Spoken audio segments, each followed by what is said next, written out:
Hello and welcome to the Comic Conspiracy episode 535 for the week of, what the hell is today? Sunday, February 20th, 2022. My name is Ryan Higgins. Who's here with me this week? Brock Sager. Kevin calling in from parts unknown. Whoa. Ooh. And Charlie. Hello, everyone. Hi. Thank you for joining. We have a interesting episode this week. Very few topics, but a lot to say about both topics. It's been a very strange week. We'll get more into some of the specifics of kind of our major topic as we go. But I wanted to start this show with a kind of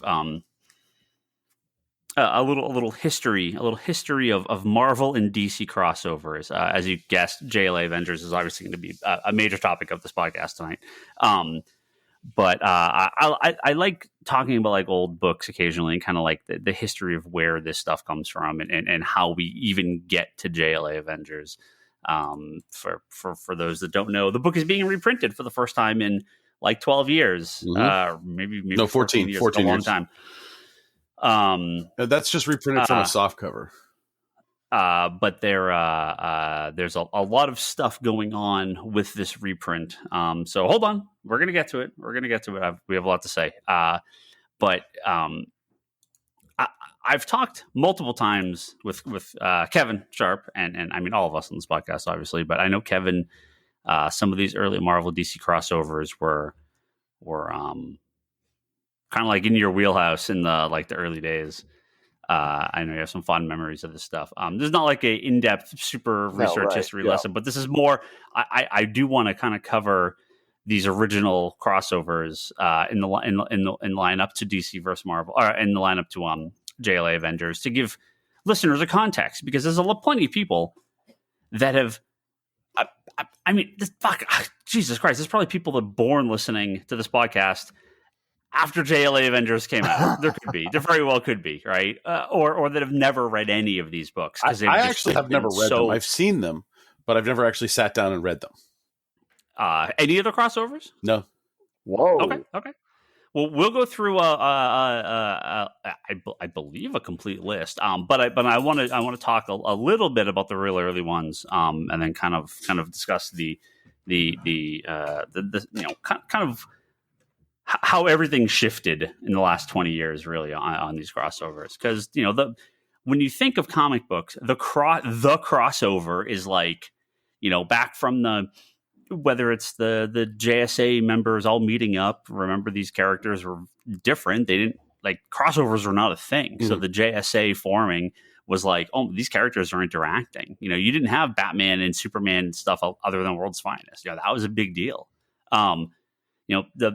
The Fantastic Four being in the first issue of Spider-Man, from the start, Marvel was like, no, these characters exist in the same world. Like, we want these characters to the worlds to feel alive. So, you just take for granted now, but that was not the case for decades and decades.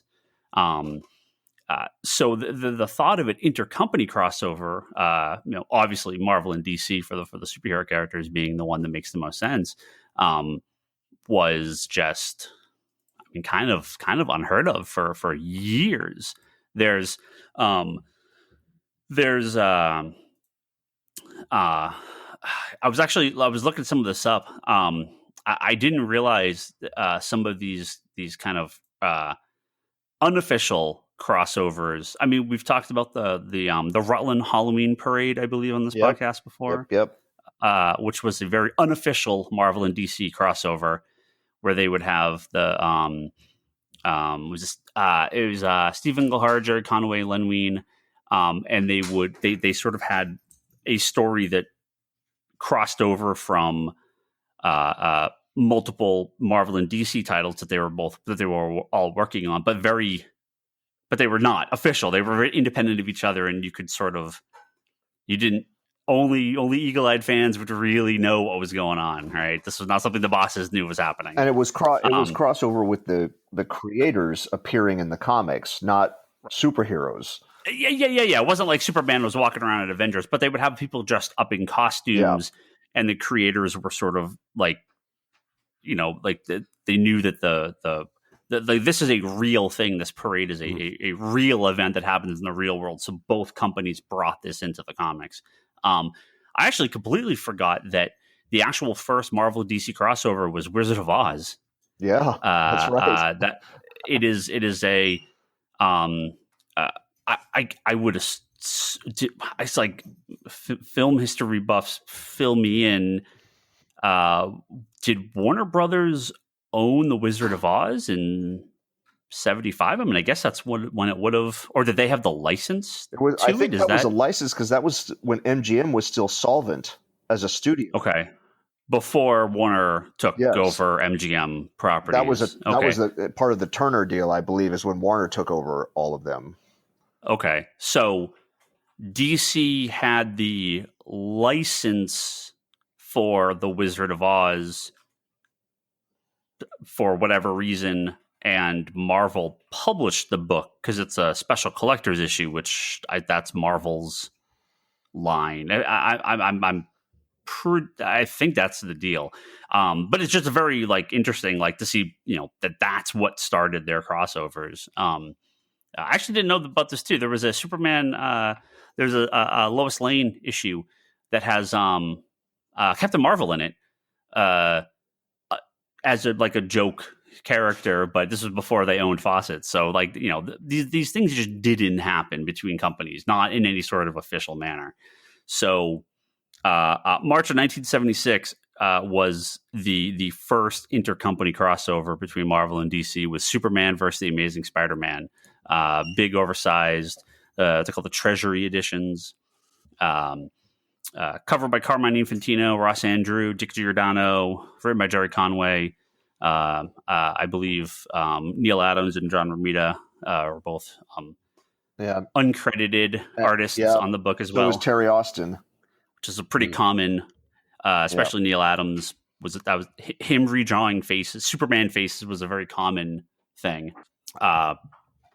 So these are whoa dogs, what are you doing? So this was the start, and Kevin, maybe if you want to talk for a second, especially about the format and just if you got thoughts on the book itself. Well, that Oz book though was also a Treasury, the one you were just mentioning. Right. So that's the special collector's edition, which I believe was Marvel's line, right? That's not DC's line. No, that's a Marvel book. I think that the deal with that was, and I totally forgot about that one till you said it. But I think the deal with that was, if I'm remembering this right, one of the companies was going to do a comic adaptation of the MGM movie, and the other company was going to do a comic adaptation of the L. Frank Baum book. And they were working on these separately. I just can't remember who was doing which. So DC Warner Bros. Pay for the rights to the movie. Okay, so and then Marvel must have been doing the book. And Marvel was choosing to do theirs on the comic book or on the book because it had fallen into the public domain. Okay, yeah, and I think then Stan got together with Carmine Infantino, and they just agreed to pool the resources. Yeah, it says it wasn't long into production of the comics. I'm reading a CBR article that touched on this, where Stan found out and was like, well, if we both put it out at the same time, that's basically just going to be dumb. They're going to cancel each other out. Right. So that's when he went to Carmine and said, look, can we make a deal?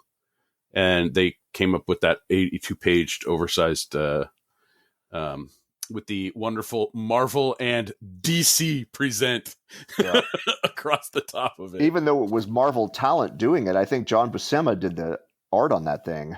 It was, yes, but John Buscema and Tony DeZuniga. And a back cover by John Romita. Yeah, the art on that is great. I mean, it's really hard to find these days, but it's really worth seeking out if you're a fan of those artists. But Ryan, to answer your question, the Superman Spider-Man, what Brock was just saying, is kind of the same situation as this is back in the day when Stan and Carmine can get together. Yes. And then you go to Jeanette Kahn and say, hey, we want to do this. She says, great. And there's just not and when Neil Adams tells the stories of that book is that he would go in there after hours and just uncredited do work on these pages, and Terry Austin would just come in and ink backgrounds. Like most of the backgrounds in that book, I think, are inked by Austin with no credit, because everybody thought this was going to be like the one time. I think on the cover of that comic it says the Battle of the Century, but this is going to be like the comic of the century, and they wanted it to just be the best of the best of the best.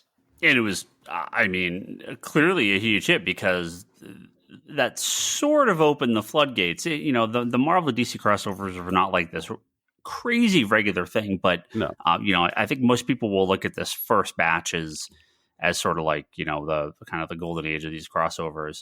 If you have the dates in front of you, so the first one is 76, and I think the next one's not until maybe 80. 81. Yeah. Superman and Spider-Man was July 81, so that was the next crossover. Oh, that's the sequel. That's the sequel one, right?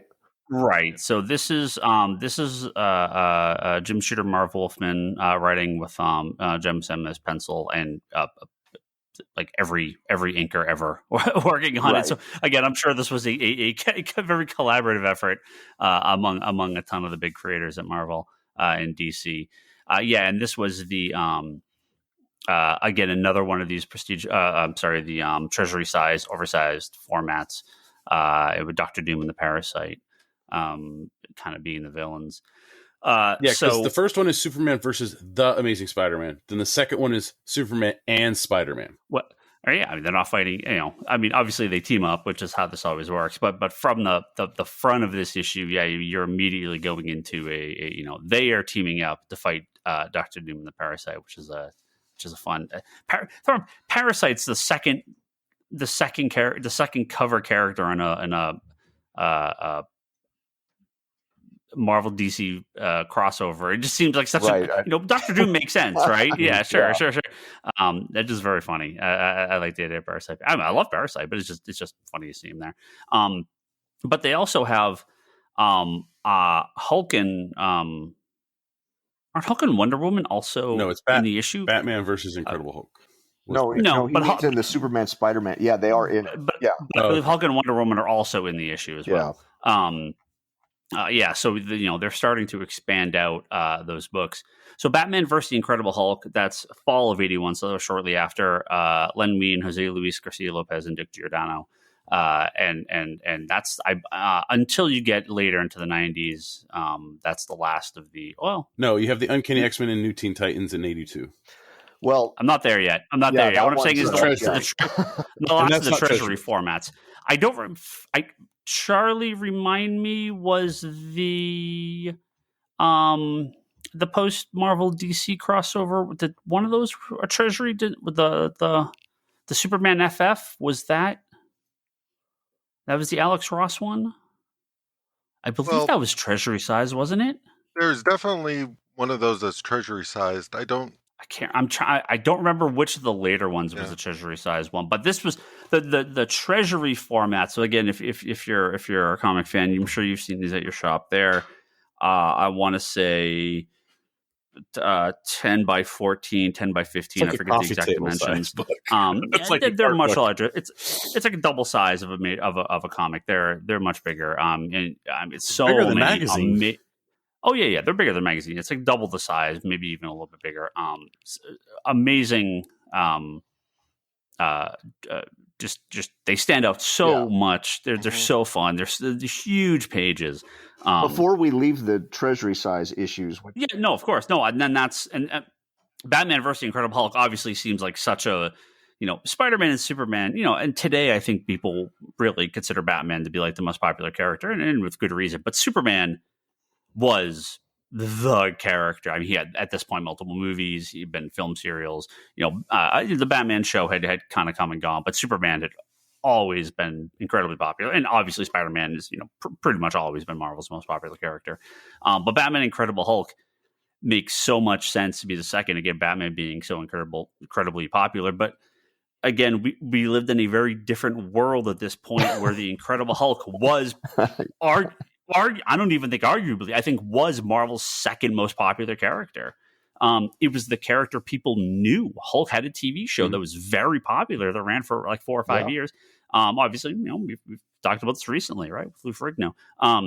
And Hulk was a major character in pop culture. So Batman Incredible Hulk, I mean, it'd be something very different today. It'd be Batman Iron Man or Batman Thor or something like that. I mean, but at the time, Hulk was absolutely their second most popular character.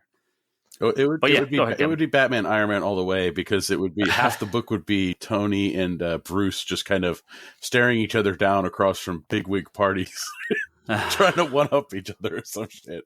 I was just going to say I had all of those treasuries. I don't think that I got them all first run off the rack. I mean, some of it would have come secondhand, but back in a day when there's no solicitations or no, where everything 6 months in advance of what's coming, to be a kid and have suddenly in your life as a giant oversized comic of Superman versus Spider-Man is like one of the great memories of childhood.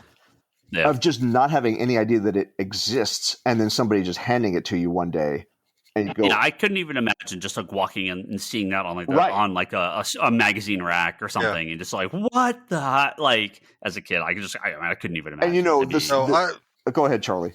I was just going to say, I remember when they did the trade paperbacks of collecting a bunch of those crossovers, and constantly just being like, wait, when did this crossover happen? Like, It doesn't have, that first one doesn't have the depth of something like Swamp Thing or Sandman. It doesn't have art like Kingdom Come or Marvel's, but as far as like, if you are 10 years old, I can't imagine a better superhero comic book than that. I mean, it's just perfect. And that's the audience, right? I mean, the audience for the stuff. We'll actually very quickly get to the comic book fan audience, but for the casual, the normal people, this would have been something that would have got them to check out a comic book, because these were the biggest characters. Spider-Man had TV shows and cartoons. Superman had been movies. Batman had a show. Obviously, Filmation cartoons. Hulk was incredibly popular. So yeah, these were big deals. And I mean, that Garcia Lopez art in that Batman Hulk book is it's fantastic, off the charts. So I actually picked up the Superman Spider-Man, the Versus one recently, and the Batman Hulk. I need to get that Superman Spider-Man, the second one. I don't have that, but I do have the other two. And yeah, they're so much fun. They're just super fun. Yeah, just really fun to look at, really fun read. But let's move to the big boy. Yep. Uncanny X-Men and the New Teen Titans by Chris Claremont and Walt Simonson. Now, again, a little before my comic reading time, obviously, but even I understand, this was the two most popular comic books on the rack. This was the comic book crossover for comic book people, right? Like this was the book for the fans, and the X-Men had obviously become incredibly popular through Chris Claremont's run, and the New Teen Titans, obviously the Marv Wolfman and George Perez stuff was just the biggest book in DC at the time. So these guys crossing over make a lot of sense as the direct market industry was sort of becoming a thing, and not prestige format not treasury format. That would have been pretty amazing, but this is a standard comic format, but a nice big double oversized. It was an oversized issue, and didn't it have the harder cover stock? Yeah, it was Baxter paper. Right? I think it was the Baxter paper. That harder, that heavier cardstock for that all the 80s books had. It's funny, totally independent of all of the controversy. The reason we're talking about all this is maybe in the last 6 months, I reread that for the first time in a decade easily. Yeah. And that the New Teen Titans main series wasn't that deep into its run when that crossover happened. So a lot of the it was a pretty big hit from the start. Yeah, it was. So it's funny to read Claremont writing the New Teen Titans when they hadn't really been fully baked in as characters. So you see a lot of things where you kind of go, "Oh, that's kind of weird." Like the opening scene has Cyborg swinging through the city looking for crime. That's how Claremont writes it. And they're like, now in hindsight, it's funny. But at the time, he didn't have a lot of history to work with. And so you get these kind of funky little interpretations that wouldn't hold up later. He downloaded a virus. It was the Spider-Man web virus. Yeah, they and a bunch of the Jla Avengers history and different interviews and everything.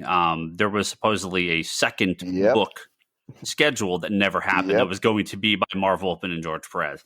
So that's very unfortunate that never happened. That was going to be the DC, because Marvel printed the first one. That's why it's Marvel talent doing it.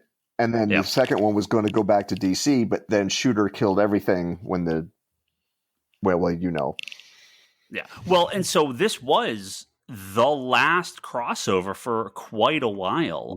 It took another, I think over a decade before they started doing crossovers again.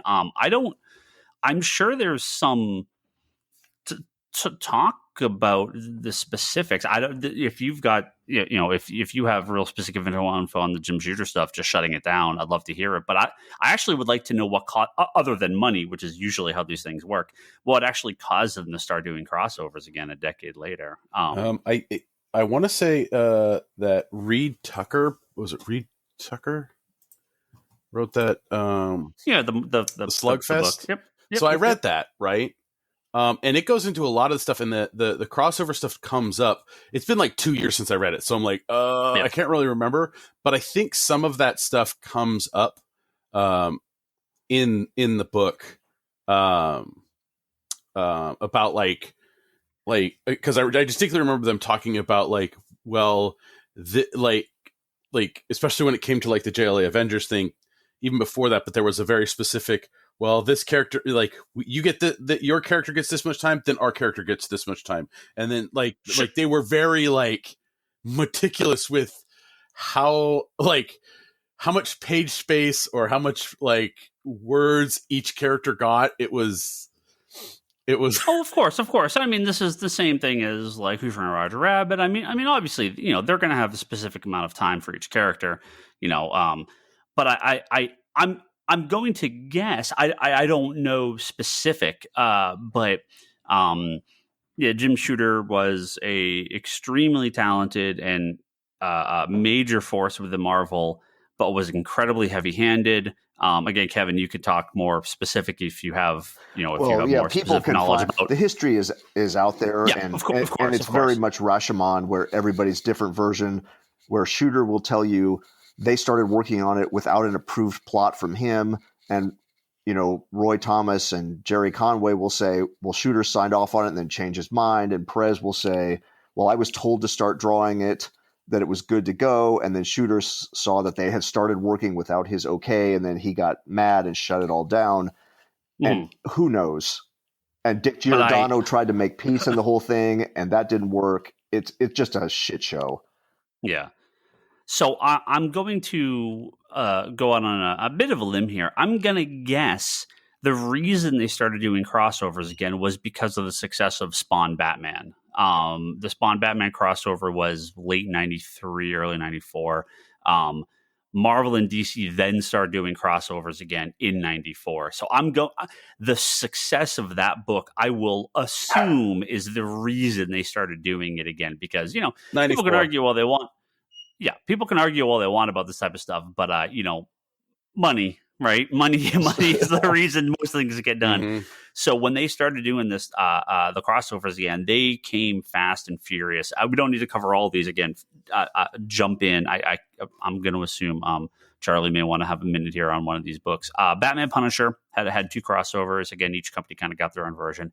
Darkseid versus Galactus, really Fantastic Four, Surfer, I mean, it was both kind of the both cosmic bits of Surfer and the New Gods, really, but Darkseid Galactus has a better ring to it, and that's all by John Byrne. And then we start getting the big one, Spider-Man, Batman. Again, both companies had their own version, again, sort of mimicking the Spawn Batman Spawn crossover. Green Lantern, Silver Surfer, that's 96. And then we get to DC versus Marvel. So DC versus Marvel was sort of where these were kind of all leading to. It's not just a couple characters. This is everyone. Mm-hmm. And the funny thing they had was they had early. This wasn't like call a 1-900 number to kill Robin. This was early internet days. They had like online fan voting for the winners of these events. Some of them made a lot of sense. Some of them, like Lobo versus Wolverine, clearly Wolverine won that poll, but in no way ever would Wolverine beat Lobo in a fight. Lobo is just shy of a god, basically. So like they go behind like a bar countertop, and then just Wolverine walks away. You know, like there was like we have no idea how to actually end this fight. And this is when, you know, by 96, I mean, I'm into comics. Brock has been reading for a while. Charlie, like this is our era of these crossovers, right? These batches in Batman, Spider-Man, I totally remember picking this off the shelf. The Surfer, Green Lantern. I don't know that I bought the Punisher, Batman one. I know I've read it, but I don't think I got this when it came out. But in all the lead up to Marvel vs. DC, it's a pretty great. I mean, look, I'm not going to say it's a great story. That's actually not a great story, but it is such a great event. Ron Mars, Dan Jurgens, you know, they were both very, very famous people at Marvel at the time, Marvel and DC. It is funny to look at the cover too, because it's goofy. The choices. Looking. Well, the choices of who's on there would not be the people on there today. And this was, Marvel had a lot of, 96 was like just getting into the bankruptcy era. So they had some interesting choices. It's like Ben Reilly, Spider-Man, Jubilee is on the cover, Namor, Quicksilver, of all people. I mean, I guess they needed a Flash counterpoint. Yeah. So Quicksilver, sure. Thor in that horrible redesign. The Thunderstrike one? Yeah. Well, I don't even think, I can't remember what they called this, but he had that odd costume. Hulk when he was wearing pants and a shirt, which is always kind of a weird look. You know, for DC again, Lobo is the character in the front, not Batman. Lobo. That tells you, you know, that this is DC in 96, right? I mean, Lobo was crazy popular. Superboy. You know, I mean, most of these make sense. Flash, Wonder Woman, Batman, Superboy, and Robin. I think Robin makes sense. Superboy maybe stands out a little bit. Superboy, right? Did he have the hook hand in 96? He must have still had it in 96. Yeah. Well, he's got that weird like thing on one of his arms. Well, he's got like the armor. Yeah. You know, having like Wonder Woman, Storm be like counter to each other. Robin and Jubilee, Aquaman and Namor obviously makes sense. Captain Marvel and Thor, okay, that makes sense. Batman and Captain America. I feel like it should be Batman and Wolverine, Captain America, and someone else. Like you know, like this would be a very different Lobo cover off of this cover. That's what you're trying to do. Lobo and Ben Reilly, Spider-Man. But the great thing about Jla Event or DC vs. Marvel is that it does lead into the Amalgam comics, which again, these were incredibly fun. Where do you file those? Under Amalgam. That's where we file them at the store. These were the mashup characters, so they took the characters and they would put them together. You know, this is something Marvel has done for a long time. Cosmic Ghost Rider. Well, yeah, it should. But the whole idea of this is like the Marvel vs. DC story led into a big weird combining of the universes that spun off into the Amalgam comics and that stuff. And like, I understand you kind of talked about the poll and that stuff, but I still vividly remember how big a push this was at comic shops at the time. How you had posters and you had the little checklist things that they would like hand out telling you like the upcoming matches and like how to vote and like nowadays with all the events and the stuff that they put at the counter and that stuff to pick up, I don't remember it to that point prior to this event. Like this event was treated like WrestleMania and all that kind of stuff. Like it was very, very huge. And talking about like the crossovers that kind of paved the way, I also kind of love that era of crossovers. distinctly tell you what era of comics those happened in, because, like, if I recall, it wasn't Bruce Wayne Batman and Punisher; it was Nightfall Batman and Punisher, if I recall. At least in the Batman Punisher, correct? The first one, was and like the Azrael. Green Lantern Surfer was Kyle. Was Kyle Rayner, right? Like it was very much a like the state of comics at the time these were coming out are absolutely perfect to kind of just look at these crossovers because they didn't even like they crossed over whatever was going on in the comics at the time. They didn't go current, right. Like a lot of times when you end up with crossover stuff, they kind of go, okay, we're just going to make these completely separate. It doesn't touch current story at all, and we'll just take the best known version of these characters. Well, X-Men New Teen Titans was very similar, right? Yeah. I mean, these were not the X-Men and the Teen Titans. This was the uncanny X-Men in the New Teen Titans, but right? What I mean is but I understand that. It's a very interesting kind of thing because they went out of their way to make it feel like you were reading the next issue of either one of those books. And that's not the way they handle crossovers traditionally nowadays. What year are you on right now with this? 96 is Marvel, DC, and Amalgam. There was some really fun. I mean, I'm not going to go through the whole list, obviously here, but you had Princess Aurora Monroe with Themyscira, obviously as Amazon, Doctor Strange Fate, JLX. Oh, Doctor Strange Fate, just who they add together. Yeah. Bruce Wayne, Agent of S.H.I.E.L.D. That's always good. Magneto and the Magnetic Men. It's like, sure, Magneto and the Metal Men. Why not? Spider Boy. It's a. Come on, Lobo the Duck. You have to get to Lobo the Duck. Lobo the Duck is amazing. Good Lord, open that somewhere else. Iron Lantern. Ben Reilly. Well, there is something very funny about Ben Reilly and Superboy being mashed up, and those two being paired together because it's like the two clones, right? You like perfect. Bat Thing's very good too. Generation Hex. I do like Generation Hex. Lobo the Duck is on here. The Iron Lantern. Iron Lantern. Yep. So they had a whole second batch of these. Right. I like Thorion and the Ass Gods. They did an entire Marvel DC All Access, right? So this is I don't know that we'll ever know get the specifics on what the ownership currently is, but they created a character named Access that was a co-owned character between both companies.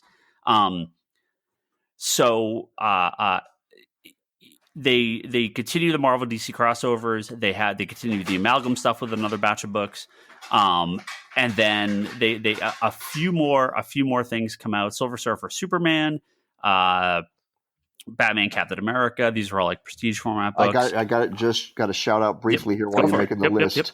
Yep. Superman versus Amazing Spider-Man is my favorite for a pure nostalgia hit. My legit favorite, as far as I can objectively argue it as the best comic book, is the Batman Captain America by Byrne, the World War II one. Yep. And I think that was great about some of these, right? Because they let them just kind of, I'm actually looking at the cover here. It is officially has the Elseworlds label on it. So yeah, they're fully putting Batman Captain America in the Elseworld universe. Batman Daredevil had a couple of crossovers. You get some more Amalgam books, and then there was into the end of the 90s. They did kind of slow down post Amalgam. The Amalgam second wave finished, and then it was kind of over. Steve Root and Alex Ross did 2 books: an Incredible Hulk vs. Superman and a Superman Fantastic Four. And like I said, I'm pretty sure the Superman Fantastic Four is a treasury size. I need to go back. It was. Hulk Superman isn't. That's just a prestige format. But the Superman FF was in the line of the Alex Ross oversized books. That came out at the same time, correct? I'm pretty sure. As those oversized Alex Ross, it's definitely the Superman Hope. It's the same. The Paul Dini Alex Ross books were the same size and stuff as that one. and I think it's the same time. I'd have to go back and look, but I'm pretty sure it was around the same time. So it was supposed to line up to be with that. You're talking about those ones that series that Dini and Ross did? Yeah. I believe that's like the same time as the FF crossover, correct? The FF Superman. I thought it was in that same like line that DC did. I thought it was part of that same. So I think those are 2000 if I'm remembering right. And this is 99, so it's right around the same time. Then we take a break because we're getting to the big one, and that of course is Kurt Busiek and George Perez's Justice League JLA. That's what they were calling it, JLA Avengers. Now, again, Kevin, correct me if I'm incorrect. Correct me if I'm wrong here. I believe the original Justice League Avengers crossover was supposed to be before X-Men New Teen Titans, correct? Yes. Or was it supposed? That was sort of, they were being worked on at the same time. Okay. This is in the 80s. So it was going to be the order was going to be X-Men, Teen Titans, Justice League, Teen Titans, X-Men as the release order. I can't comment on who was drawing what at what moment. Yeah. But they were being worked on at the same time, and JLA Avengers in the 80s was supposed to be like the accumulation of all these crossovers. It was going to be the big event, and George Perez was at the time had worked on both books. He worked on Justice League already by that point, right? He must have. Yeah, that's why they got him for it. Yeah, because he was currently doing Teen Titans, but he had worked on Justice League prior. Right before that, yeah. Right. I'm just trying to get my timeline here straight in my head. And again, there's lots of history on why this book didn't happen. But you can see these pages. They're out there, not only in the JLA Avengers collection, in the hardcover collection, but in this new release collection, they're going to have it. And it's been in, Back Issue Magazine. And, these pages are pretty common. You can find them. I believe Rob Liefeld owned the originals of all of those pages at one point. Oh, did the entire they did like 20 pages? Yep, I think he 20 owned something, all of them right? and sold them all. Jeez, should have kept on. Should have kept on to those. No, because comic books are dying. He had to get out. I can't even imagine what they're worth now. But yeah, so this is the last Marvel, and again, I think by 2004, you're now looking, or 2003, this is modern day. This is the. We're in a world that we sort of recognize. Even these 90s crossovers feel a little bit like, at least for people our age, I think feel a little bit like this weird distant past. JLA Avengers feels like it's still a recent thing. Like this is like, I mean, it was 20 years ago, but it does feel like this was a like something kind of more modern. Like it doesn't feel like it's been 19 years since this book came out, and again, we don't need to go into Honestly, everything about JLA Avengers. It kind of feels to me like that is when comics started their last big shift, for at least for me. I know it was like the end of the previous era. Exactly. Yeah. Because we do get relaunches of Justice League. This was in the Heroes Reborn era of Avengers, pre-New Avengers. New Avengers was right around the corner. The Dan Didio DC is a couple years after this. I kind of felt like all the not all the big names, but many of the most influential people in comic books were just starting to kind of hit the scene around that time, or at least into greater visibility around that time. Is I guess the way I would put it. Yeah, I mean, 2003 was a couple years into Ultimate Comics. We've had sort of the mainstream bump up of a lot of these creators. The internet is, Wizard is going away. The internet is becoming a thing. Yeah. Message boards, social media was right around the corner. JLA Avengers is sort of like, it is the end of the era, right? It is the end of the 80s, 90s. The kind of the way comics felt. It's sort of maybe what we called that last gasp, or the sort of the start of something new. I mean, we've talked about this book at length on this podcast multiple times. It's for most of us, it's a big favorite. Just they got literally. Again, correct me if I'm paraphrasing this wrong, but I believe to paraphrase, it's every character that's been on any team, including every costume variation they've ever had while on those teams. They worked in, like, there's a spread where it's just groups of them running, and they're shifting page to page in costumes and look and style as the world sort of, being screwed up around them. And it is they went through and they had to collect, the whole plot was, they had to collect every random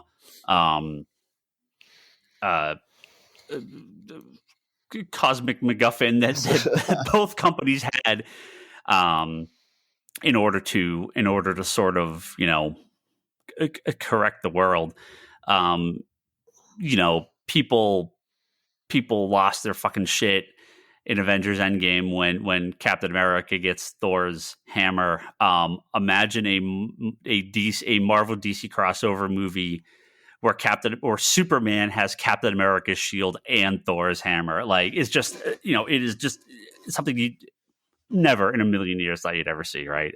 It is, this was everything, literally the perfect giant event.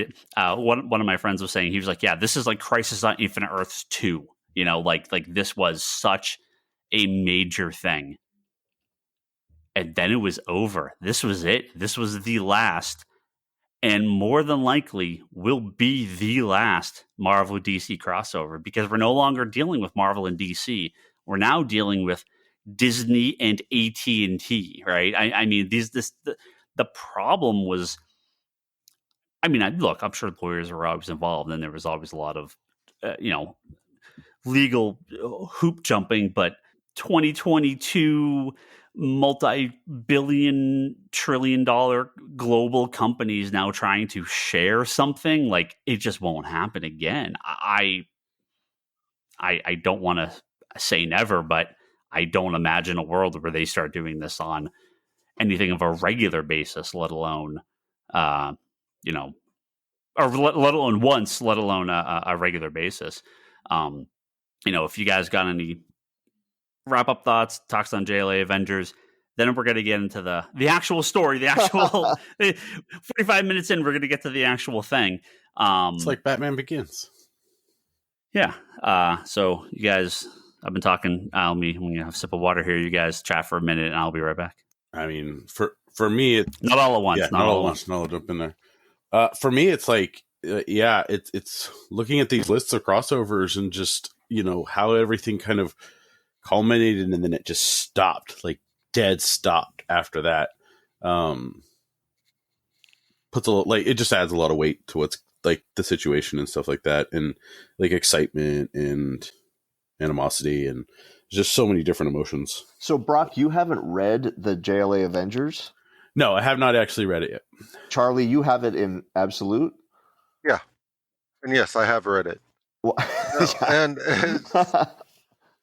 the thing that kind of strikes me is, like, it's not even necessarily that we won't get more crossovers. It's the fact that, like, occasionally even there would be something that would seem like a somewhat legitimate rumor that they were going to put out like an omnibus of these crossovers, and it would always fall apart. Like, they can't even. They did collect. They did collect.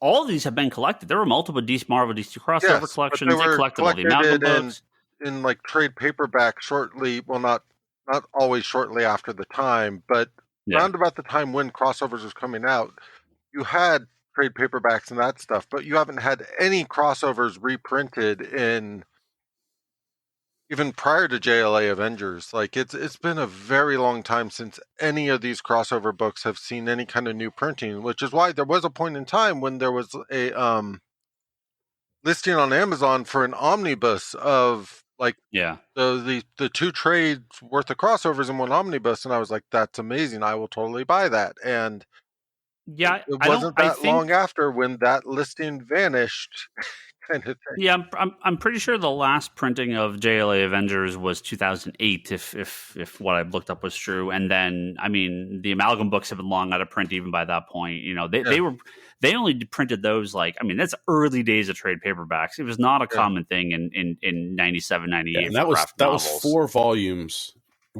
two by each company. Yeah. Kind of like collecting everything. And again, most of these Marvel DC books were collected in multiple volumes, but again, long out of print at this point. But JLA Avengers, I mean, and the first read absolute must buy the day they were coming out for me. I mean, I have extremely distinct memories of reading these when they were coming out.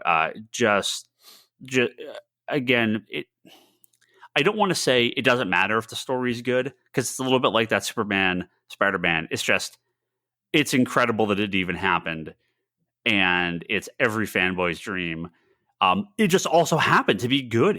They were a fun read, and I liked a lot of the touches in the book, and the art's great. I mean, George Perez, I believe the word is he broke his arm working on this, literally broke his wrist and working on this book, and it kind of ended his art career. Like, he never really recovered after that. There were big delays in the release, and it just it just wasn't quite the same after that. But he worked his fucking heart and soul out on this book, which brings us to this past week. Now, I want to say off the bat, my concerns and feelings and things I have, I'm going to say right now, are not aimed at George Perez, at Garrett Busek. They're not. I'm not going to aim any of it at the Hero Initiative. I don't believe they have anything to do with it. Again, we'll get into the specifics if you're not sure what's happening. So just a little bit of that up front. My frustration and anger is aimed squarely at Marvel and DC. So on Wednesday, the Hero Initiative, which is an awesome charity. It's an amazing charity. It's a charity for out of work and elderly comic book creators, to help them with medical pay, payment to medical bills, and other things they need in order to survive. Many comic book creators, especially the old guys, there was no unions, there was no standard paycheck, there was no health insurance. So a lot of old guys in the comic industry, once they were out, they were out of a job and they had nothing, right? So the Hero Initiative was set up, as the guys from the 60s and 70s started to get older, to help a lot of these guys, as they had helped Siegel and Schuster. You have guys like Neil Adams that continues to make a ton of money doing his own thing and working on projects and selling his prints. So that's great. But you have a lot of people that can't, that don't, right? And the way Neil Adams helped Siegel and Schuster and getting money, because they were broke, and Superman was the biggest thing in the world, right? So when you had a lot of the creators back then going to bat for the Golden Age guys, the Hero Initiative is kind of like the modern day guys going to bat for the Silver Age and Bronze Age guys, and to help them get money for charity. So I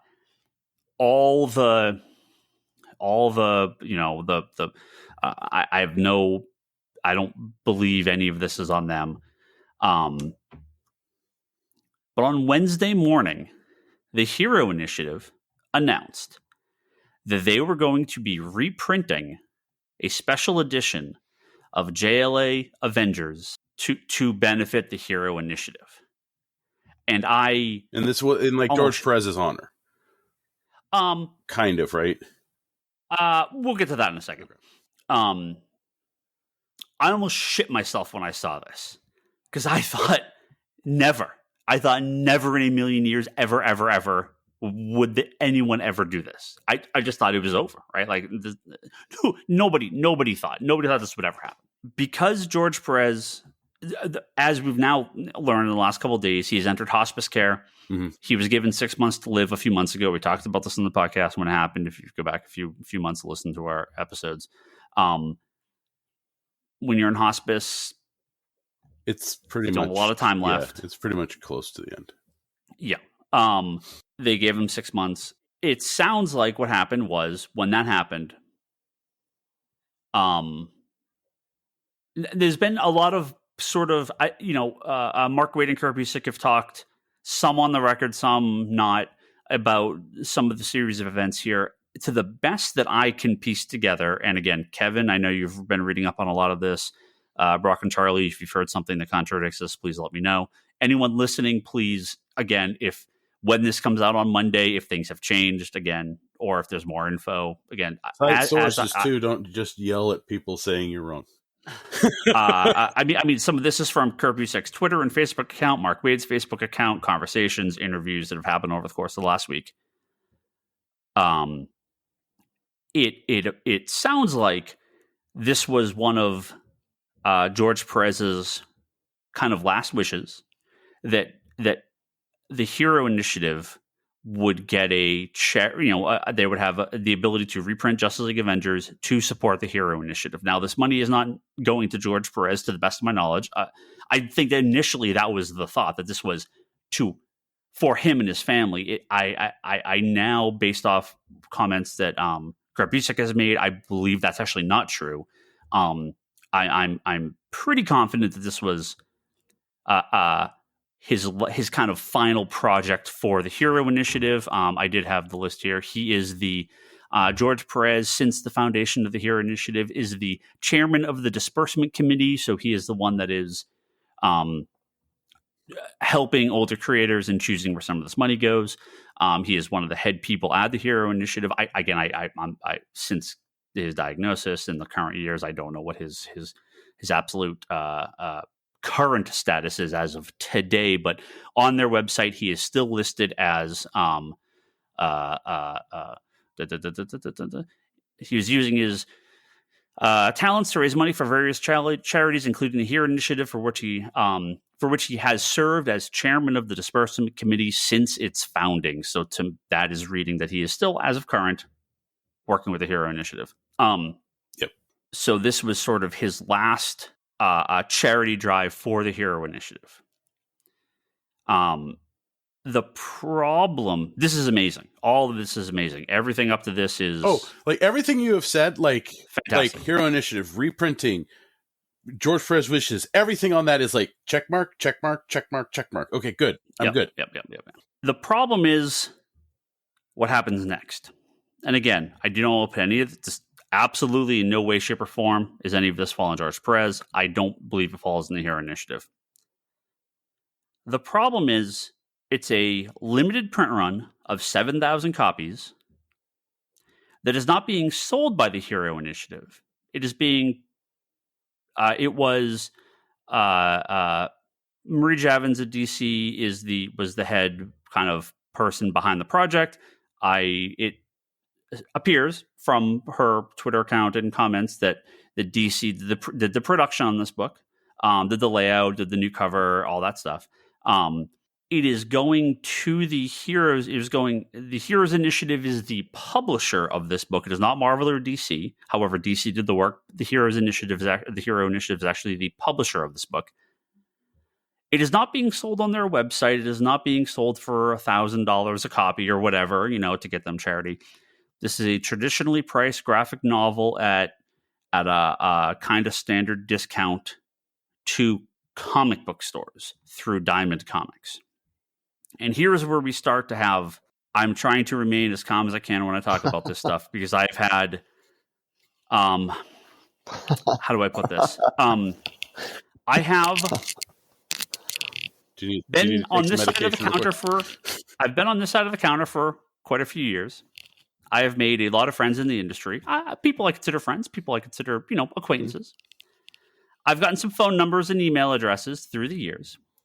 I have what I consider a nice Rolodex. break glass in case of emergency status box. Yeah. with names behind it. I do not break this glass because there's really not an emergency. I have never broken this glass. I broke every piece of glass I could find this past week. You're just basically chewing it up all. I have reached out to people that I would never in a million years intentionally, purposely reach out to because I don't want to bother people in the industry. They have jobs, and I'm sure if they want to talk to me, they can for whatever reason. But it's people that I've talked to. When the whole mouse thing happened a couple months back, I was not mad. Mouse didn't happen a couple months back. It happened 3 weeks ago. I mean, it's still February. Sure. It feels like a year ago at this point. So when the mouse thing happened 4 weeks ago, I was not mad because censorship happens all the time. Like we deal with censorship and garbage all the time.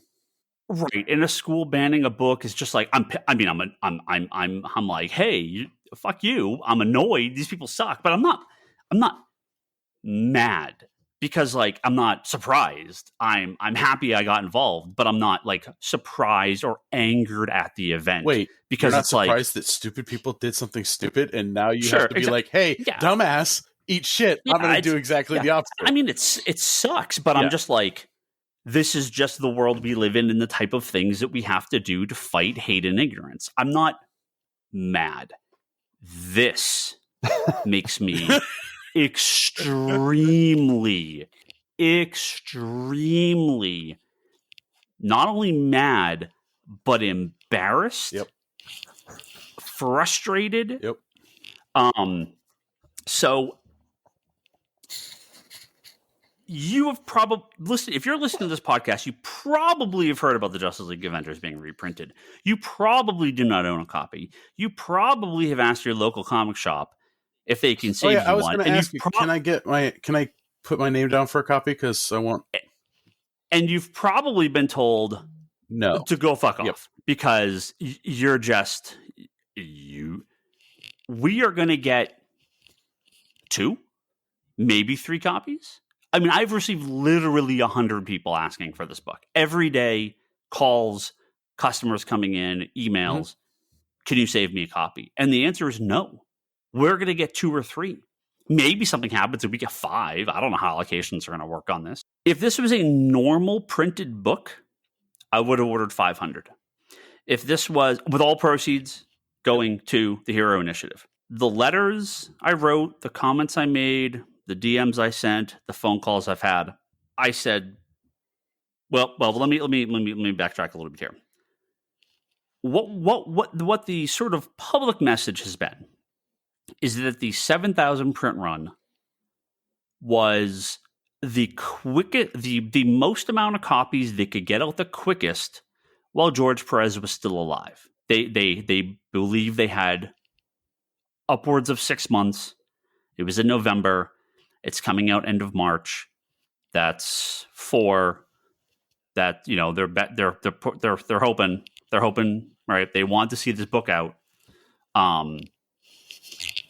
They want to get it out in support of the Hero Initiative while he's still alive. No problem. I don't. That's totally fine. I have no problem with that. The problem is you're sending. Oh, and I should also say this. If the Hero Initiative says we printed 7,000 copies, it's going to be on their website. They're $100 a piece. They go up for sale at 9 a.m. on Friday. Good luck. Yep. This would be a totally different conversation. It would have sucked the fact that Marvel and DC got together to finally do this thing, but they did a one-time, one printing for charity thing for this. Again, totally understandable. We would have had conversations about what they should do and yada, yada, yada, and more, but I would not be as frustrated. The problem is, this is coming to comic stores. This is coming to us. You have this whole series of events now that are going to happen. 1, most comic fans do not understand that this is a limited thing. It's not on them, because why would it be? It's a graphic novel. It's not some $100 limited hardcover slipcase numbered yada, yada, yada. It's just a trade paperback. They don't understand that it's limited. You're giving a couple copies to every store. 7,000 copies is about 3,000 diamond accounts. I assume everyone's going to order it, right? What's going to happen? You're going to get stores like us that are going to raffle off these books. I have a couple plans. As of today, my plan is if we get 2, one will be raffled off in the store and one will be raffled off online. Facebook has like options to like do like donations to charity through your account and stuff like that. One online, one in store. All the money goes to Hero Initiative. Every penny goes to the Hero Initiative. Right, exactly. If we get 3, I'll put a third one on eBay. All the money goes to the Hero Initiative. Go crazy, bid whatever you want. Maybe we'll throw in some additional stuff. We'll do something with the store through this auction for the Hero Initiative. Every penny goes to them. I don't want a penny. I don't want a cent from any of this. But you're going to get stores that are going to put this in their shop for $500 and pocket that money. Yep. You're going to get stores that are going to just like, I'll just take this book and spec on it and hold on to it. You're going to get every speculator scumbag in the world looking for this to flip on eBay for $1,000 and keep that money, right? Ryan, can I tee you up with a question here? Hit me. I'm trying to stay calm, man. I got more to say, but I'm trying to stay calm. So, again, this is not to throw stones at anybody. Ryan can handle that part. I'm gonna play the role of a person looking in from the outside. Yep. And you can answer what you know or what you can say or what is all speculation, and we'll go from there. So for most people, I think what they'd assume the big hurdle for this project is getting those 2 companies to co-sign on doing it at all. Yeah, to sign off on it. Once you've cleared that hurdle, then it's like open seas all ahead. So if you say we can only print 7,000 on a quick down and dirty, print run right now to get it out the door while George can still appreciate it, and then 3 months from now we'll print 10 more thousand, and then 3 months after that we'll print 10 more thousand, and by the end of the year we'll have done let's just throw out a number and say 50,000 print run, and that'll be it. Yep. So why not? What's the issue? Once they've co-signed on doing it at all, why such an arbitrary number to just cease it at? I mean, that's the question, right? I have heard some stuff. A phrase that I read was actually Graham McMillan posted an article about this on his new newsletter blog thing. There was a phrase of at least one of the companies wanting to quote unquote leave this in the vault. Fucking Disney. And that should be a very fucking Disney. Fairly clearly obvious answer. Wait. Why did you didn't even have to say one of them. Disney Vault. I don't know. You show me a picture of Vault, I go Disney. Word association. I have no one has publicly come out from Marvel or DC or the Hero Initiative and said Company X wants print run Y. The public answer has been it is down to limitations of the printer. Yes, and that's what I was saying. My comeback to that would be understood. So then we'll revisit it in the summer for the next print run. Correct. I do not believe that answer with a single shred of my body. I think that answer, again, I think publicly parties are being as nice about this and as calm and are trying to diffuse 20 bombs blowing up in their face.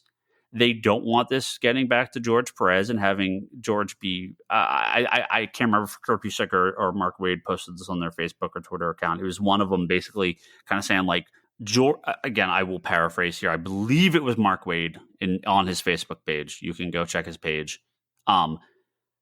Said something along the line of, I don't want this getting back to George because George would feel horrible, angry and sad that people were mad about this and would want to try to fix it while he's literally laying on his deathbed. And I 100% understand that, which is why I am so angry that this situation has happened, because there is nothing on earth except for lawyers that would prevent more copies from being made. Once you have broken that seal, this should be an unlimited, forever in print book for the Hero Initiative to support them. If AT&T and Disney never want to have their stuff crossover and they don't want to make money, and for whatever, and look, I made a comment on Twitter the other day about Snyder Cut, the Snyder Cut people. Hey, it's a day that ends in Y. People about the Snyder Cut are fucking out of their minds. Okay.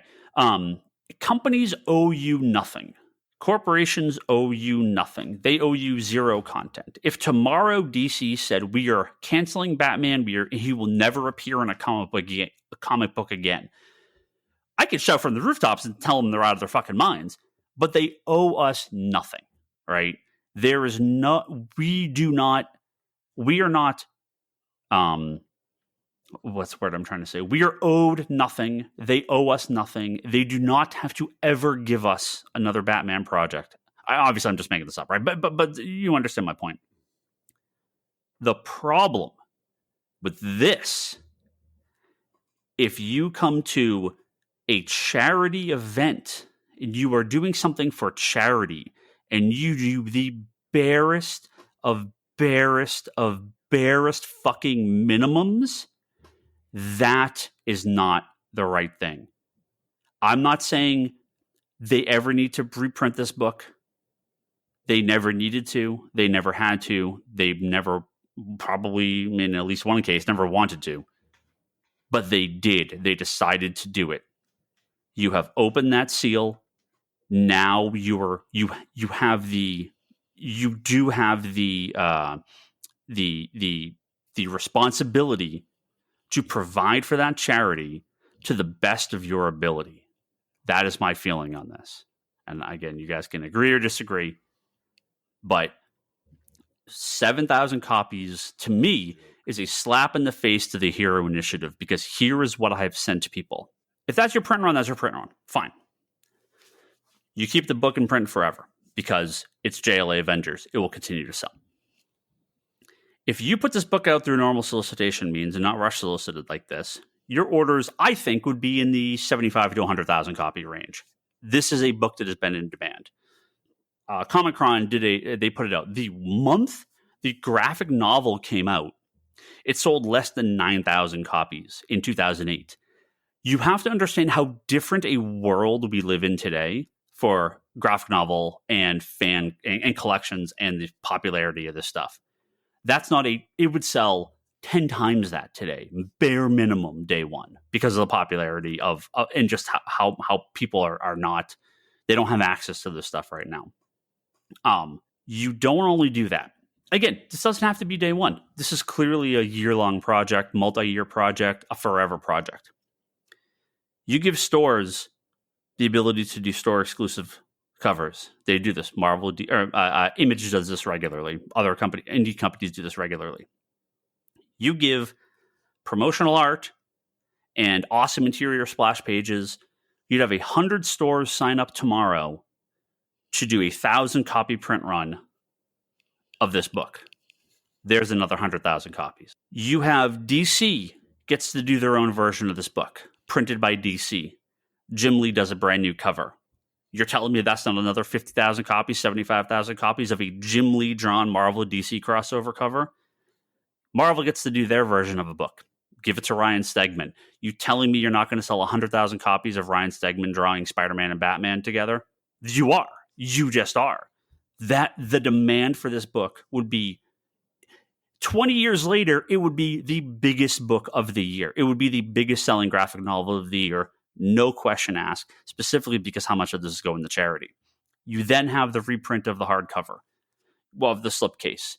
You're selling tens of thousands of that. Easy. Because of that second book. Ryan, you sound like you're a businessman and you want to make money.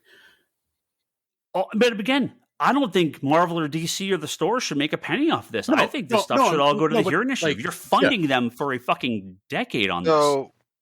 And then you've opened the gates. Marvel and DC can do something. I don't need more books. I don't need more crossovers. You want to, cool. But Jla Avengers is a thing. You don't think every single artist at both companies would do an original art piece for a Jla Avengers tribute pinup book for the Hero Initiative in honor of George Perez. Get the fuck out of here. You would sell, you'd sell a million copies of this book. Every major artist, you know, a 400-page book.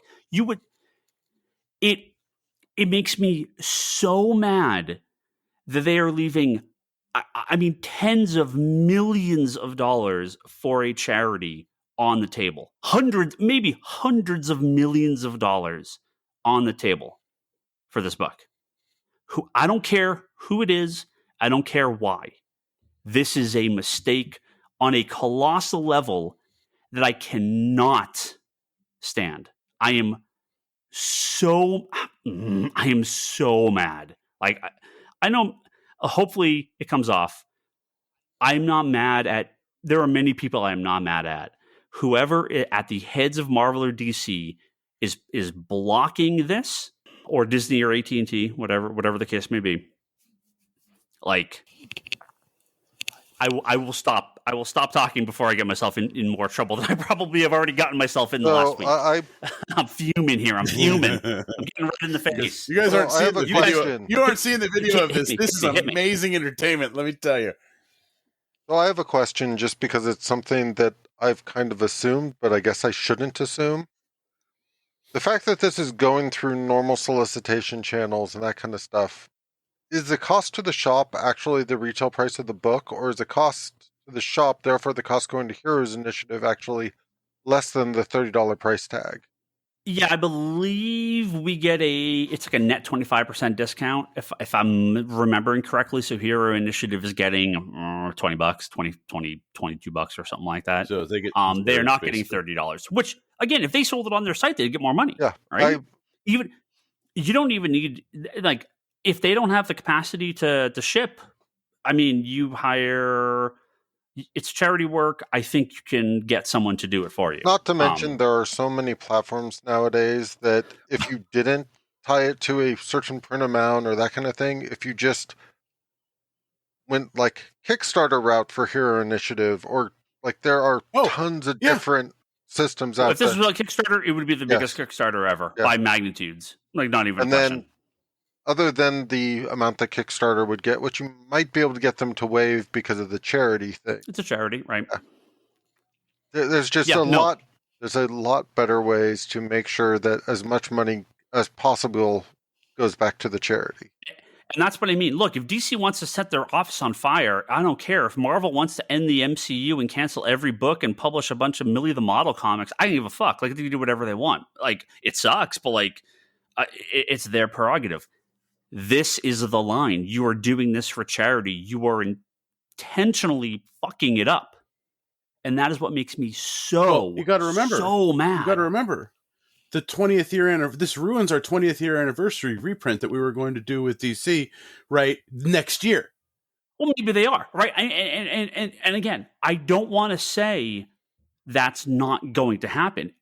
They may just not be able to talk about any of this, but if that's the case, you got to do this some other way.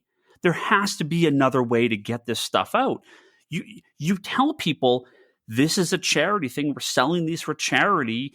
You're gonna make so much more money. The regular version's coming. Everyone's excited. Oh, people are gonna load up. You're just making people mad and frustrated because the vast majority of customers don't understand it. And again, it's not their fault. It's not the customer's fault. So back to your Kickstarter thing. I've seen Kickstarters that have waves that have the first batch. If you're in before this, you're in the first batch. If you're in here, you're in this batch. And they just have release batches. And that's the thing. That's going with what they said. We're trying to get this out. We're trying to get this through. Every 5,000 copies ordered, you just batch 2, batch 3, batch 4, batch 5. I ordered, me, Toby, and a bunch of our customers ordered there's like a Game Boy replica thing called the Analog Pocket coming out. I'm lucky. I got batch 2. Toby got batch 3. He gets end of the year. I get mine in a couple months. My friend Jason got it last month. Whatever. Yeah. People just spend money. They don't care. They get the shit when they get the shit. If they were like, we can do this, you'll get it in summer of 2023 for the anniversary. fucking cool. Yeah. Awesome. Yeah. I have no problem with that. I'll be here, hopefully. I'm not going anywhere. The thing is, I will sell the shit out of this for the next year. You can even do retailer tiers where the retailers can get in on like I want 200 copies for batch 2 or whatever, right? Like, yeah, I saw that when I saw it on Wednesday. My first thought was 7,000. Really?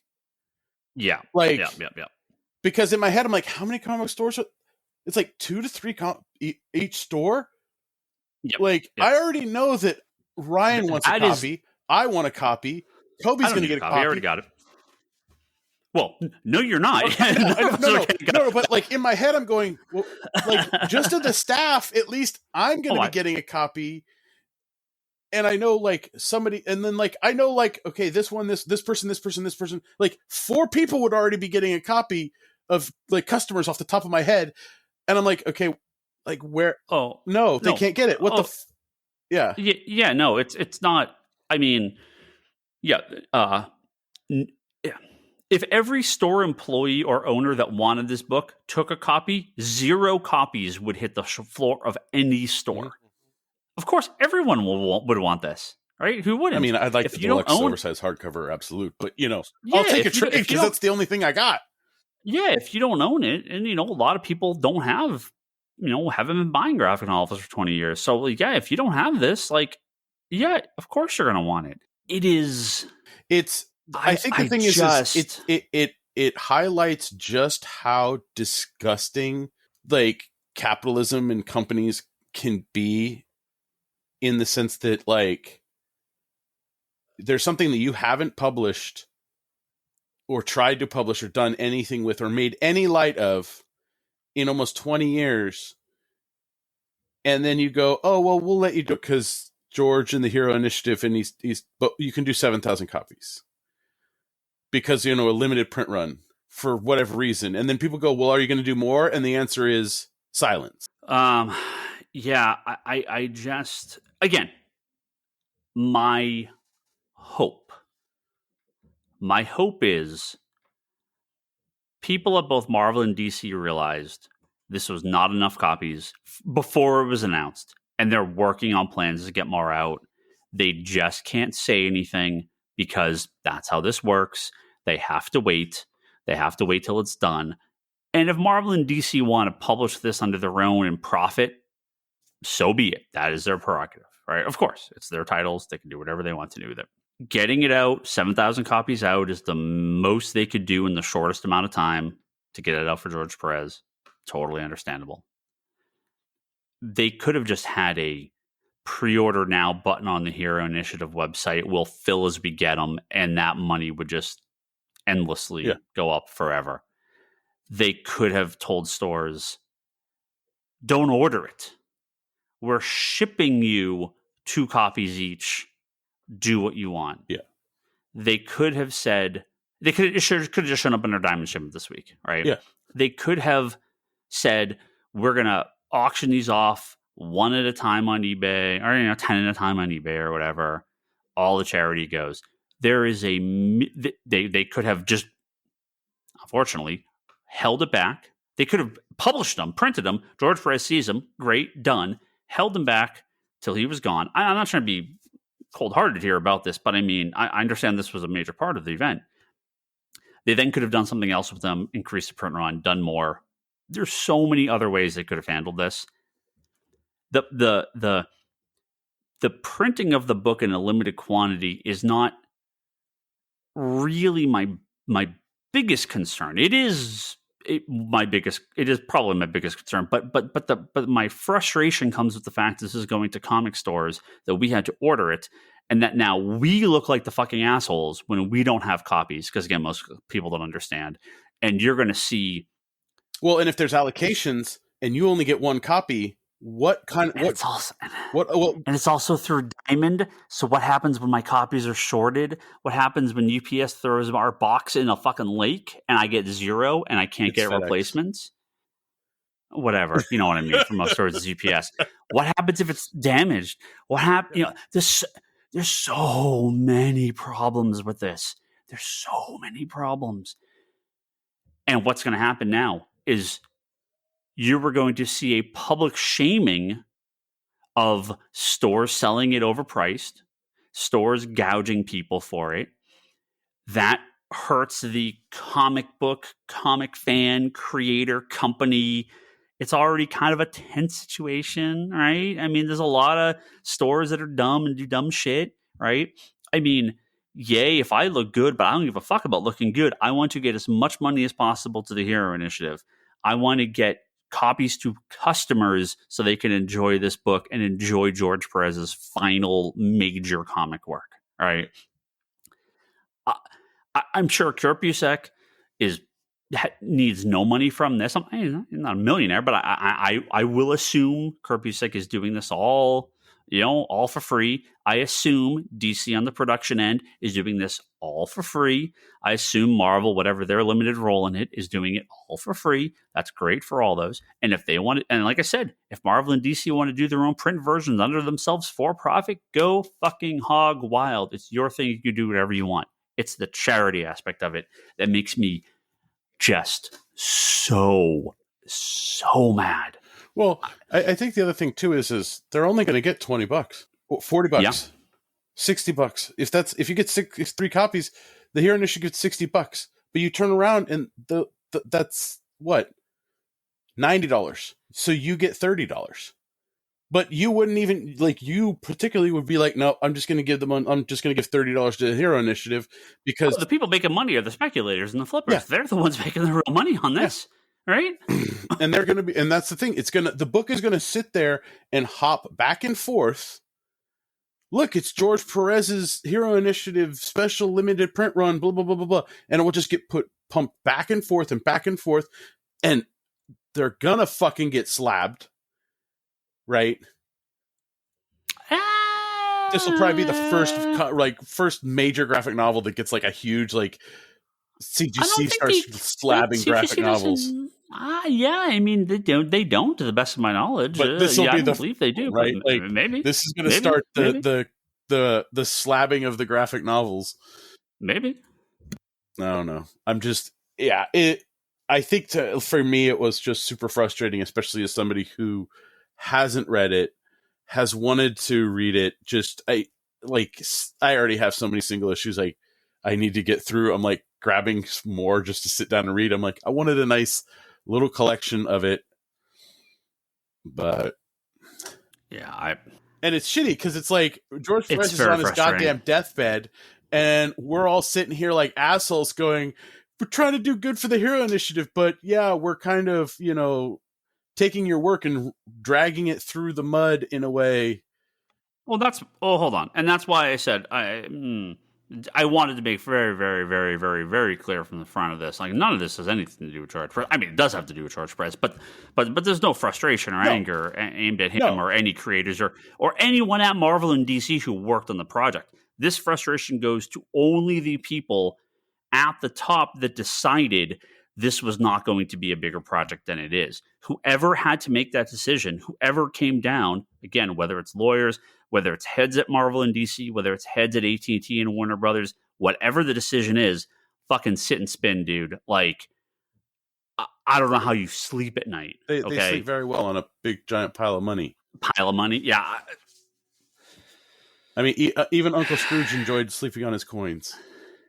It is disgusting. It is embarrassing. It is frustrating as a retailer. I am furious as a fan.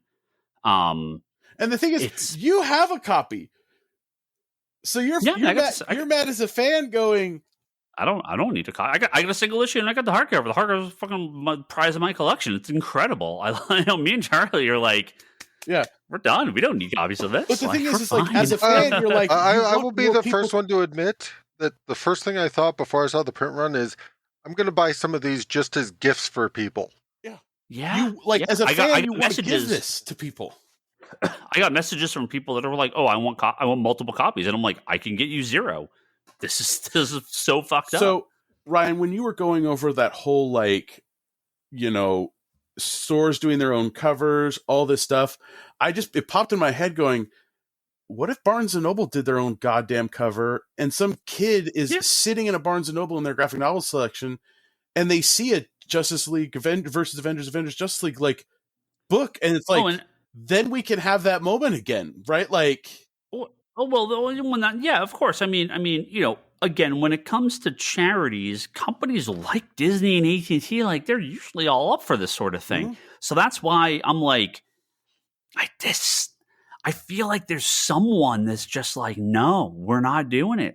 The barest minimum is all we're going to give you these guys. And I don't know why.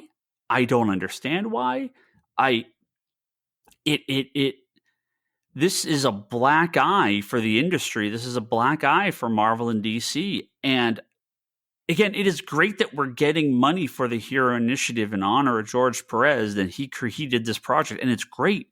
But like I said, it is the barest minimum. This project could be literally 1,000 times more. 1,000 times more. And it's not. So what do? I mean, I'm sure at least one or two people listening to this podcast probably has already talked to their store and their store reserving them a copy. I'm hopefully some people we know get copies at non-gouged prices, and just buy them because they're fans. And the store's like, yeah, you're my best customer. I'm going to hook you up. That's great. I hope that happens. I just don't have any fair way to get rid of these other than raffling them off for charity. My plan is, again, things may change, but my plan as of right now is in store we'll do. Okay, let's assume I get two. Let's just assume we get two. In store, I'll do like a $5 per entry raffle. Every dollar goes to the Hero Initiative. $50 gets you 10 entries. We just pick a number. There you go. Congratulations. The Facebook does not, the Facebook version where they do the charity donation drives. They don't tell you like dollar amounts, so it's basically one entry per person, I guess, and we'll just pick a random person. So yeah, I don't know. It's just so depressing. It's so depressing, and it makes me so mad. And I hope I'm going to post. I'm actually going to try to get this episode up early. I think I'm going to put it up either right now after we finish recording or Monday morning. Maybe I'll wake up Monday and it's a whole new world, or at Comics Pro, which is this upcoming weekend. It's Thursday through Saturday. Marvel or DC will come back and announce a whole new project of stuff, and none of this matters anymore. And they got the message, they got the memo, they ran through stuff, and now we're going to have this huge thing. That's my hope. I hope that myself and other retailers and other fans that were so passionate about this. I'm guessing when you were breaking the glass, people were like, "Yeah, we hear you." People have said things, yeah, but we're not at liberty to disclose anything. A couple people were very frustrated with the whole event. A couple people sort of were like, "This is out of our hands." And at least one person said, "We will meet at a con, at a bar, and have a nice long drink." Yeah. So, yeah. It's a whole thing. And it makes me so mad. Actually, I totally want to spend the back half of this podcast talking about Peacemaker finale, but Kevin had to bail early. He's actually not in the area, so he's recording from the East Coast tonight. We will talk Peacemaker next week when I'm a little bit cooler. Let's just say that. I have a lot to say about Peacemaker. I don't want to go on for another hour here. Charlie, I'm sorry if you were wanted to talk Peacemaker and unable to come next week or something, but we'll get your opinion one way or another. Well, I think it's just frustrating because the Hero Initiative in its core is helping comic book creators who have kind of just gotten the shaft from the industry. And this is just a perfect example of just how the industry keeps shafting and not doing, like, it's doing the bare minimum, thinking it's doing something correctly. And that is the frustrating part, because I think what they're doing is right. Marvel and DC came together to give this book to the Hero Initiative to publish and printing. Cool. That's right. Yeah, that's the correct thing. That start of the headline is perfect. Like, everything is great.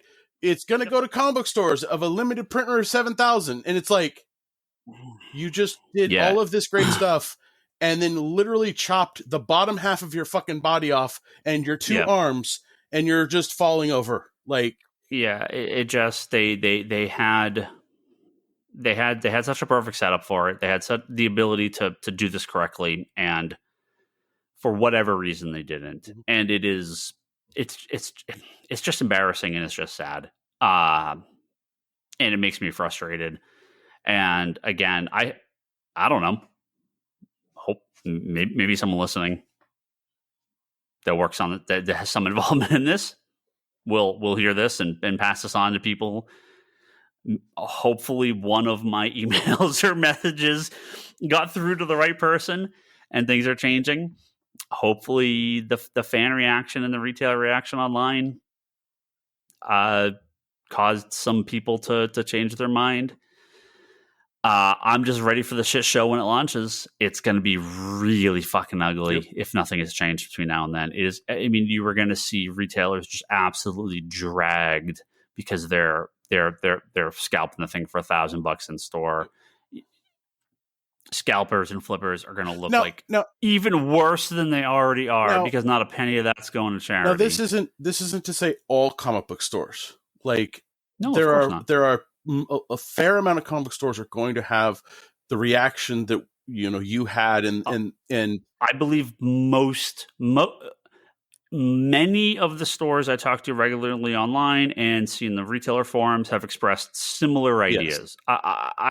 I believe most will do the right thing. Most, but the thing is, it will not be all. But the problem is what happens is the ones that don't are the ones that you're going to see blasted all over the internet, blasted all over the comic book news and stuff. Rightfully so. They should be shamed and like name and shame, baby.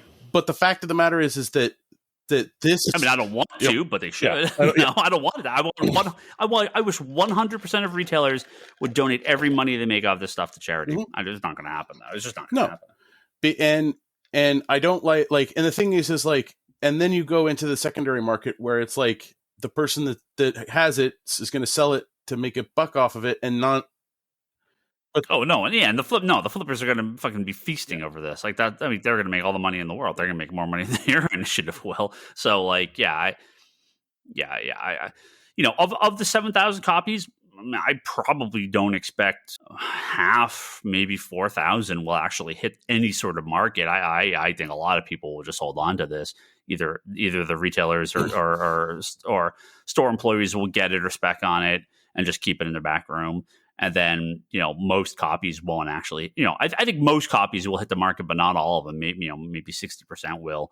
And then telling you again, baby, of that, CGC is going to start doing graphic novels. Maybe that'd be great. But again, of that, maybe half actually sell and the money goes to charity. Maybe half, maybe a third. I don't know. It's hard to tell. I just, unfortunately, I know comic book people and they see the shiny, right? And they're like, ooh, mine, my precious. And look, I'm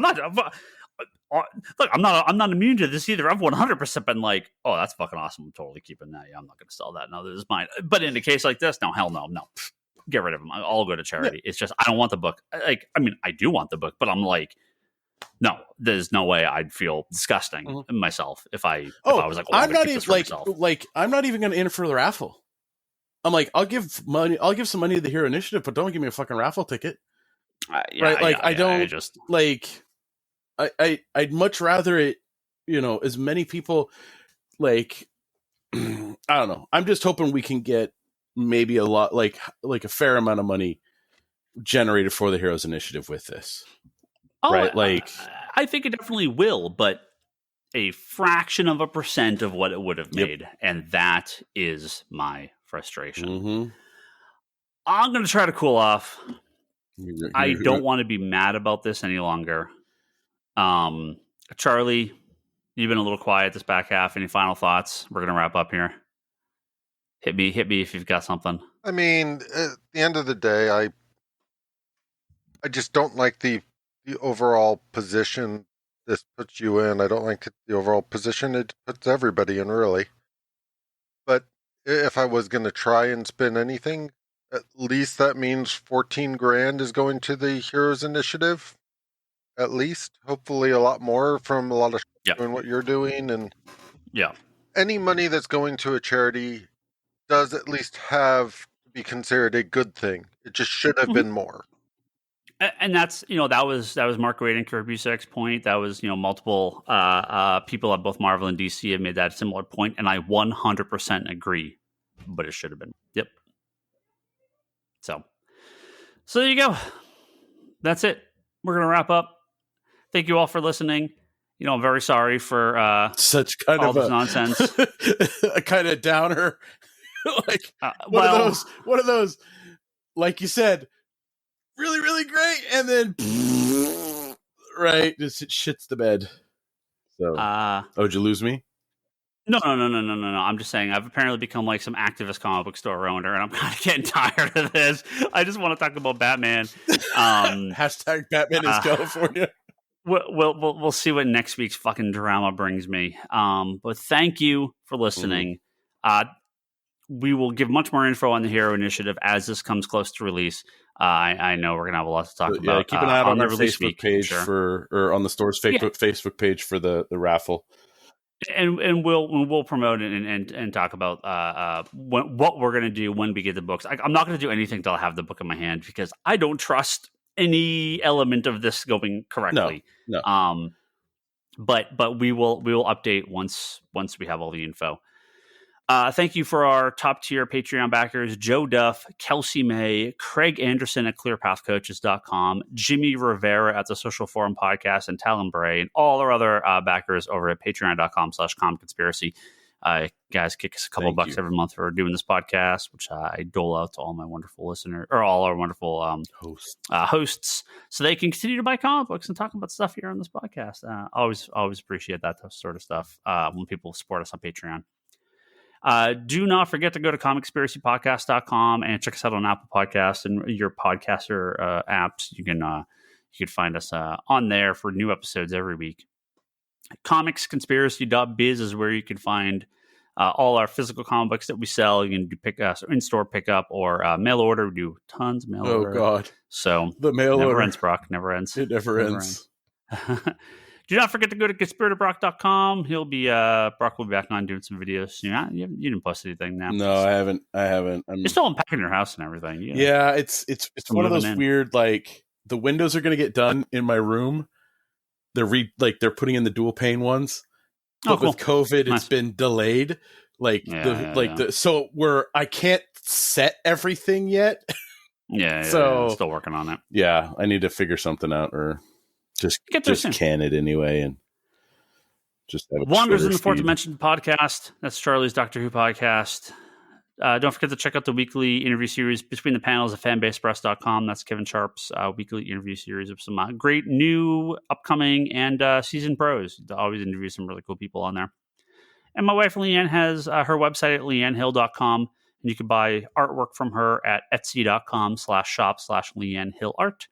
And if you're on Twitter, I am Ryan Higgins Ryan. Brock is Brock Sager. Toby is Toby XI. Charlie is Insanity in Chaos. Kevin is that Kevin Sharp. The store is Comics Con Store. Please give us all a follow. And don't forget to listen to Geekbox. Should have a new episode this week. And Manga Machinations are good friends over there. Talk about manga and anime. All right, I'm gonna go cool. I'm gonna go Zen. I'm gonna stop Zencaster and just go Zen. and you're gonna calm down so you can post the podcast. I've been all riled up again because of this. It's been a week. It's been an I'm just wondering week. what you want to put the Jla Avengers as the thumbnail, but part of you also wants to put it as just the rage. It's a little bit of both. Thank you for listening, and we'll be back next week.